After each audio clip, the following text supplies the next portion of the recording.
ठिक्किसो त भइहाल्यो सब ठिक छ दाइ। कहाँबाट तिमी? म चाहिँ कोलपुरबाट ड्रोन बिग्रेर आएको।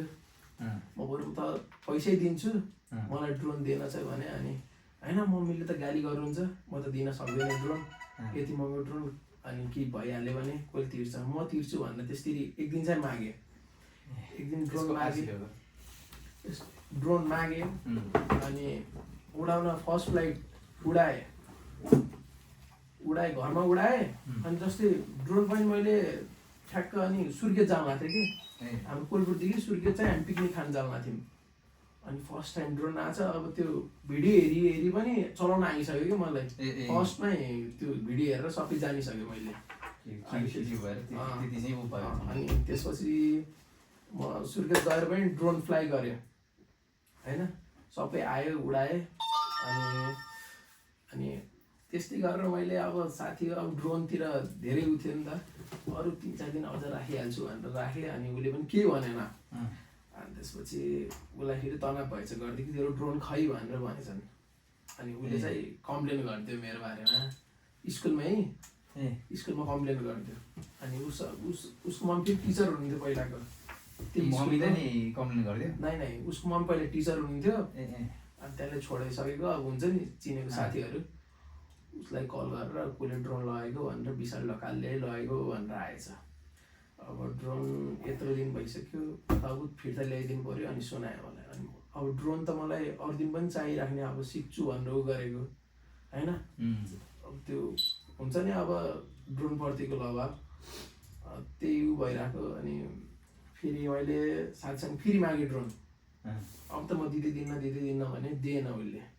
त्यसपछि चाहिँ म त्यसपछिको 2 वर्षपछि चाहिँ बाबाले के भन्नु त राम्रो रिपोर्ट म त ड्रोन किनिदिन्छु। ड्रोन त भन्नु भएन, मतलब म किन्छु बाबा ड्रोन भन्थेँ। बाइक र ड्रोनमा 2टा अप्सन थियो। अनि चाहिँ मैले ड्रोनै रोजेँ। ड्रोन पहिल्यैदेखि कि सानैदेखिको। अनि ड्रोन किनेँ मैले साइमन ट्रेडर्सदेखि। ड्रोन मगाइदिनु भयो।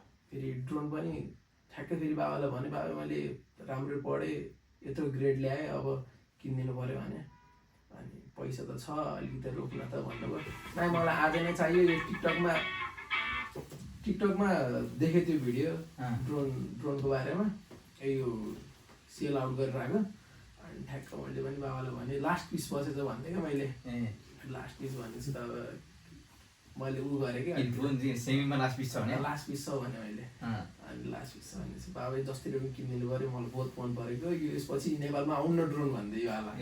अनि त्यसपछि बाबाले हुन्छ त ल, बाबालाई थाहा थिएन त यसको बारेमा, हुन्छ त ल भन्नुभयो। अनि त्यसपछि म स्कुल गएँ। स्कुल ठ्याक्क ड्रेस लाउने बेला कुरा गरेको र स्कुल गएर आउने बेलासम्म फ्लाइटमा पैसाको कुरा गरेर सबै गरेर ड्रोन पठाइदिइसक्नु भएको रहेछ। सरप्राइज भयो? सरप्राइज भयो। अनि घर गएँ, त्यो ड्रोन आइसक्यो, जहाँ नेपाल लन्च गरेर लिएर आएँ एयरपोर्टदेखि भन्नुभयो। गयो अनि लिएर आएँ चाहिँ ड्रोन लिएर आएँ, खोलेँ, सबै उडाएँ, सब ठिक भयो। त्यसपछि त्यसको मैले 1-2 महिनापछि ड्रोन किनेको 1-2 महिनापछि होटेलको भिडियो सुट गर्न गएको दाइले भनेर, ठुलाको होटेल हो। अनि दाइले भनेर ड्रोनको भिडियो सुट गर्न गएको म। अनि ड्रोन खोलेँ, सबै उडाएँ, सबै सर्टहरू खिचेँ उसको, मतलब होटेलको सबै खिचेँ सर्टहरू। त्यसपछि चाहिँ अब ड्रोन सबै प्याक गरेँ मैले, प्याक गरेर राख्न लाग्यो। अनि के भन्नु भन्छ दाइले, अब एउटा लोकेसन भिडियो खिचिदिन्छ, यत्रो खिचिसकेपछि एउटा लोकेसन भिडियो खिच्दै भन्नुभयो। मैले खोलेँ, फेरि म बाटो भइहालेँ, छिटो खोलेँ, झन् उडाउनु मजा आउँछ नि त मलाई त। झ्याम्प गरेँ अनि उडाएर ठ्याक्क अलिकति अगाडि लगाएर होल्डमा राखेको थिएँ मैले ड्रोन। होल्डमै थियो माथि आकाशमा। अनि चलाएको थिएन। अब कहाँदेखि खिच्ने होला भनेर दाइलाई कुरा गर्दै थिएँ, दाइ कहाँदेखि खिच्ने यताउता भन्दाखेरि झ्याप्प हेरेको ड्रोनमा, रिमोटमा हेरेको ड्रोन त फार्ल्याङ खसिरहेको तल, झ्याममा खस्यो। अनि त्यसपछि केही पनि देखाएन, थाहै भएन कसरी खस्यो। सपना जस्तो लागिरहेको छ मलाई त, कि यादै भएन। अनि अझ पनि यो सपना हो कि जस्तो लागिरहेको एकछिन। अनि त्यसपछि दौड्दै गएँ, उता खसेछ भन्दै दौड्दै गएको, ठ्याक्क बाबाको अगाडि नै खसेर रहेछ ड्रोन चाहिँ। अनि एउटा केटाले लगिराखेको रहेछ। अनि फेरि बाबु खै ड्रोन ल्याउ त भनेर माग्नुभयो। कसको ड्रोन भनेर यस्तो हेर्दाखेरि आफ्नै ड्रोन भएछ। अनि ठ्याक्कमा आएँ, कसरी भयो क्र्यास भन्नुभयो, खै मलाई पनि थाहा भएन भने मैले। अनि त्यसपछि अनि यो चलन हुँदा अगाडि अझ कुनै ड्रोनहरू त्यस्तो चलाएको रहेछ नि थिएन? नै बस्नु त बसिसकेको थियो, युट्युब हेरेँ साथीको ड्रोनबाट। साथीको ड्रोनदेखि बसिसकेको थियो।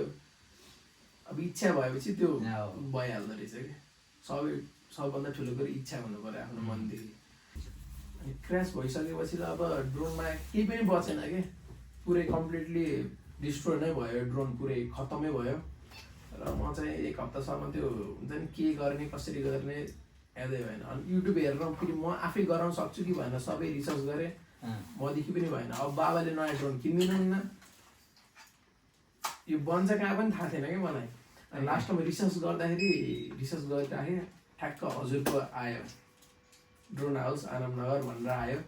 अनि ड्रोनको बारेमा सबै अनि पहिल्यैदेखि बनाएर आइरहेको। मैले पनि पहिला अहिले त भेटेको ड्रोनहरू बनाएको सबै बुझेको होइन। सबैभन्दा पुरानो ड्रोन बनाउने ठाउँ ठ्याक्क भिडियो हेरेँ अनि बुझिसकेपछि मैले यहाँ पठाइदिएँ ड्रोन। यहाँ पठाइसकेपछि चाहिँ कम्प्लिटली न्यू बन्यो।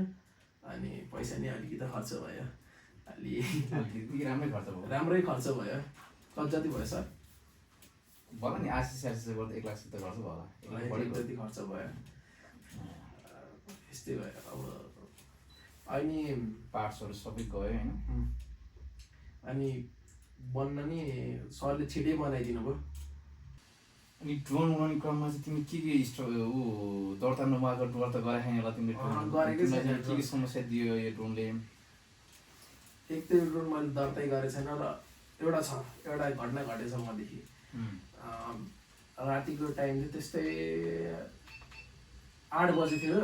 अनि हाम्रो कुलपुर बागेश्वरी स्कुलको म चाहिँ नाइट एउटा भिडियो खिचौँ भनेर स्कुलको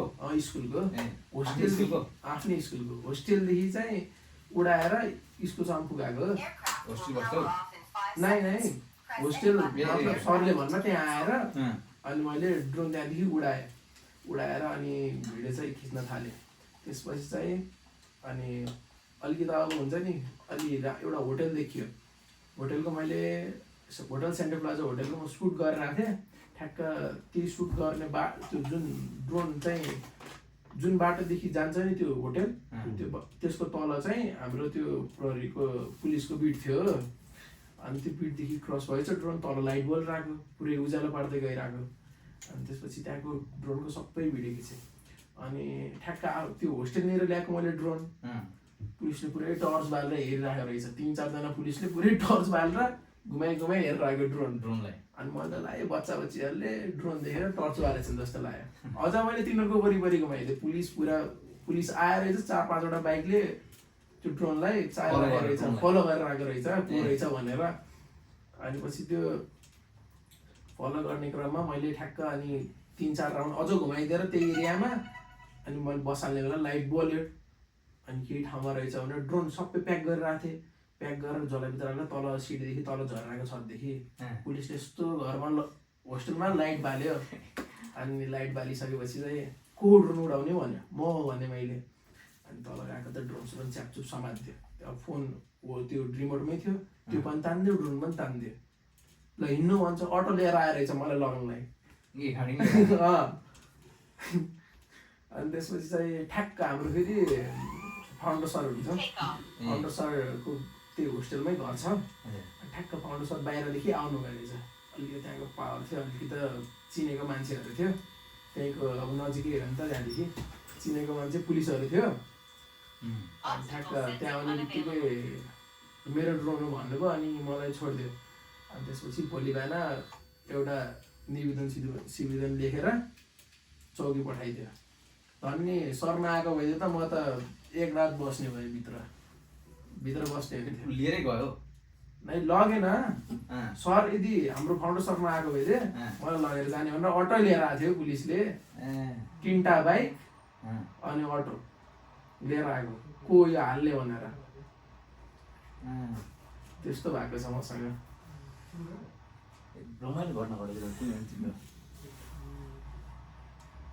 अनि मैले गर्दा चाहिँ फेरि मेरो हाम्रो स्कुलको फाउन्डर सरले उहाँ गएर सुन्नुभएछ डिएसपी साहबदेखि अलिकति मैले गर्दा कम्प्लेन गर्नुभयो। कम्प्लेन माथिदेखि नै आएर रहेछ कम्प्लेन। यो ठाउँमा ड्रोन उडिरहेछ अँ, अनि पछि अनि त्यहाँको एउटा त्यही पुलिस हुन्छ नि जो त्यहाँ बिटमा बस्ने फेरि उहाँले यस्तो सोच्नुभयो रहेछ उहाँ माथिदेखि सरहरूले नै ड्रोन उडाएको हो अँ, पुलिस सरहरूले नै ड्रोन उडाएको त्यही भएर यतातिर ड्रोन आएको छ रेडी नभएर त्यतिकै ड्युटीमा बस्नुभयो रहेछ कपडा नलागेर ए ड्रोन आउने बित्तिकै कपडा सपडा लगाएर रेडी भएर बसेको अरे सलाम मानिरहेको अरे अनि सरले सर्वे गर्नु भने अनि पछि अनि वकिटकीमा सोद्धाखेरि चाहिँ यो ड्रोन उडिरहेको छ यसरी अनि यो चाहिँ राति अब त्यति बेला यस्तो थियो कि ड्रोन उडाएर आजभोलि मान्छेहरूले चोरी गर्न घरको सबै थाहा पाएर चोरी भइरहेछ भन्ने आएको थियो अनि मलाई त चोरै सम्झेर अटो लिएर आएको लगाउनलाई ए मैले खिचा भयो हजुर ए अब काठमाडौँ फेरि दोस्रोचोटि मात्रै त आएको हुने हो नि। दोस्रोचोटि आएको अब मोबाइल नभए त म हराइहाल्छु यहाँ ल ठिक छ एकचोटि यसलाई चेक गरौँ हेर हजुर रमाइलो किस्सा सुनायो हजुर आफ्नो एउटा के अरे इच्छा चाहना भएपछि फ्यामिलीले पनि बुझिदिने रहेछ आफूले पनि गर्न सकिने रहेछ उडाउन सकिने रहेछ होइन साथीले ड्रोनै उडाउनु सक्दैन भने मान्छेले ड्रोन किनेर पनि उडाइयो नपत्ताउने लिङ्गे अहिले ठिक छ यसलाई चाहिँ अलिकति केयरफुल भएर उडाउनुपर्छ होइन यो सेन्सर भयो भने सेन्सरले प्रपरली कामहरू गर्दैन त्यसलाई एकदम ख्याल गर्नुपर्छ अब यो सेन्सर छ भनेर रफले उडाएर चाहिँ हुँदैन कि इलेक्ट्रोनिक चिज हो अब सेन्सर सेन्सरले तारहरू डिटेक्ट गर्दो रहेछ अनि यो ड्रोनहरूको सेन्सरले तार देख्दैन क्या त तार नदेखेपछि बिजुलीको तारमा ठोकियो बिहेको त्यो उसमा उसमा छ के अरे के भन्छ त्यसलाई टेन्ट होइन त्यो झिलिमिली के राखेको हुन्छ नि त्यसमा छोएर झऱ्यो भन्छ नि त्यो कारण चाहिँ त्यही हो कि त्यसको एक्ज्याक्टली अब त्यो सेन्सरले डिटेक्ट गर्दैन तार डोरी अनि सेन्सर भयो भने आफू केयरफुल भएर उडाउनु पर्यो भयो यो सबै मान्छेको जानेको भएर सेन्सरको अब त्यही त सोचेको थिएन बन्छ भनेर तर बन्यो अब सरले गराइदिनु भयो